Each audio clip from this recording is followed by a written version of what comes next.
శ్రీమాత్రే నమః. ఈ వారం రాశిఫలాలు. కన్యా రాశి. మనోబలంతో పనిచేయండి. నిర్ణయాలలో చంచలత్వం వద్దు. అపార్థాలకు ఆస్కారం కల్పించకండి. గ్రహబలం అనుకూలంగా లేదు కాబట్టి మనోబలంతో ఆ పరిమితిని అధిగమించండి. ముఖ్య నిర్ణయాలలో కుటుంబ సభ్యుల్ని భాగం చేయండి. వారం మధ్యలో ఓ మంచి జరుగుతుంది. రాశ్యాధిపతి బుధుడు దశమంలో గురువుతో పరివర్తన చెందడం వల్ల భాగ్యస్థానంలో శుక్రుడు బలంగా ఉన్నందువల్ల కొన్ని శుభ ఫలితాలు అనుభవానికి వస్తాయి. కుటుంబంలో కొన్ని శుభ పరిణామాలు చోటు చేసుకుంటాయి. కుటుంబ సభ్యుల ద్వారా ఆస్తి వ్యవహారాలు చక్కబడతాయి. ఆర్థిక పరిస్థితి ఆశాజనకంగా ఉంటుంది. వృధా ఖర్చులు బాగా తగ్గుతాయి. ముఖ్యమైన వ్యవహారాలను స్నేహితుల సహాయంతో పూర్తి చేస్తారు.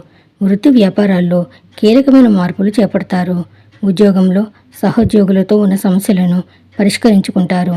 ఎవరితోనూ వివాదాలకు వెళ్ళకపోవడం మంచిది. ఆరోగ్యం మీద శ్రద్ధ పెట్టాలి. పిల్లలు వృద్ధిలోకి వస్తారు. విద్యార్థులు తక్కువ శ్రమతో ఎక్కువ లాభం పొందుతారు. ప్రేమ వ్యవహారాలు ఉత్సాహంగా సాగిపోతాయి. నవగ్రహ ధ్యాన శ్లోకాలను పఠించండి. శుభం భూయాత్.